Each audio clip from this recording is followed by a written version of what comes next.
Hello, and welcome to Bear Necessities. My name is Bear, and today we're going to be going over a primer on Rise of Kunark, Everquest 2's 4th expansion.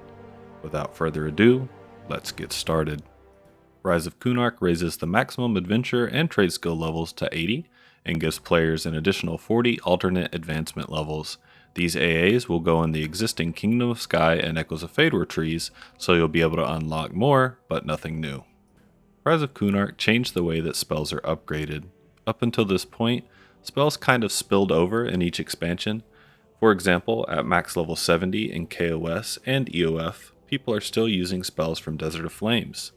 ROK changes this by giving a new spell tier every 10 levels.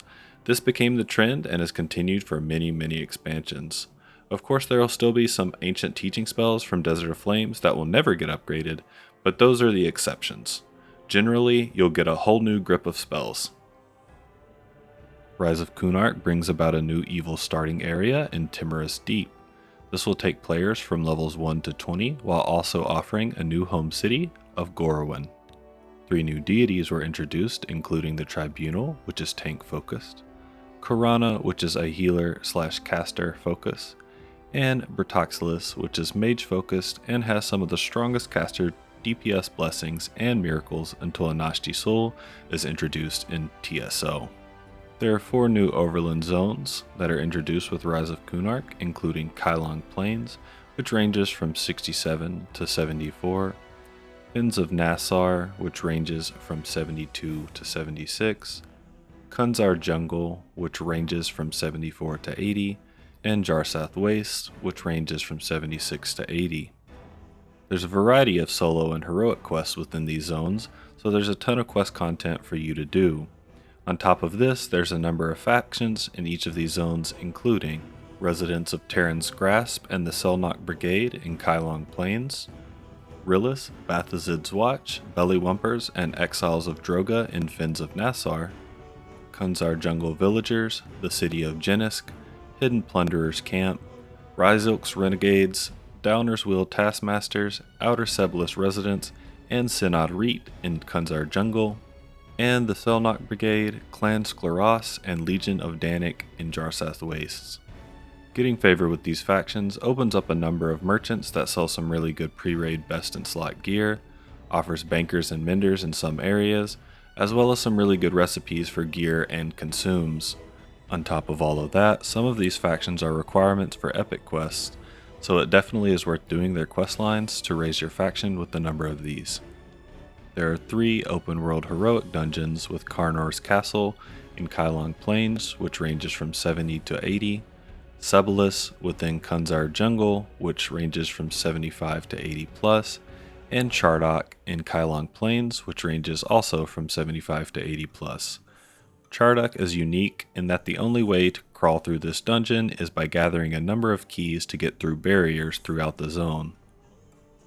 There are also 4 instance heroic dungeons with Court of Korikust off of Chardok, Maiden's Chamber and Vaults of Eternal Sleep off of Howling Stones in Jarsath Wastes, and Chelsith, which is underwater in Jarsath Wastes. Alright, let's take a break from looking at zones and talk about epic quests.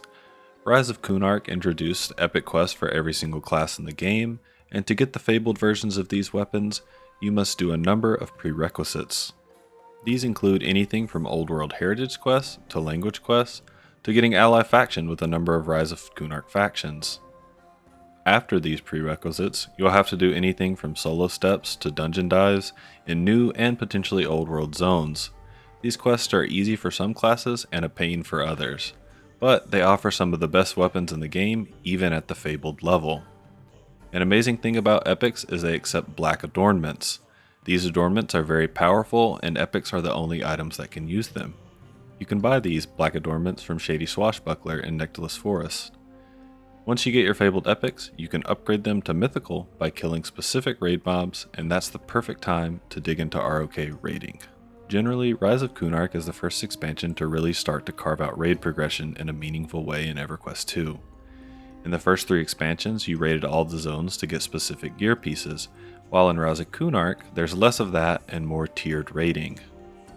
There are certain introductory raid zones including Tomb of Thuga, off of Fens of Nassar, the Execution Throne Room in Karnors Castle, and the Protector's Realm in Sebelis, followed by a few more difficult raid zones with the Temple of Korsha in Chardok, Veneral Sathir's Lair in Sebelis, and the Chamber of Destiny in Jarsath Waste near Chelsith, finally ending with Veeshan's Peak in Jarsath's Waste near Skyfire Mountains, and the final boss of the expansion, Trakenon. Each epic's mythical quest requires killing a mob in each of the categories above. Once the third kill is done, you're on your way to your mythical, which are the strongest weapons in the game until Sentinel's Fate. There are also a number of contested, including Tricanosaurus Rex and Severilis, which are X2 raid mobs in Kunzar Jungle, the Tangren in Fins of Nassar, and the Domini in each of the overworld zones with the Trebe, Ryle, Chotal, and Gannic. Let's swap gears and talk about some other important questlines in Rise of Kunark. First, there's a number of posts in ROK that are only accessible once you do a small questline on Kailong Plains docks that gives you a Soka car. The Soka car allows you to fly around Kunark, so it's a must.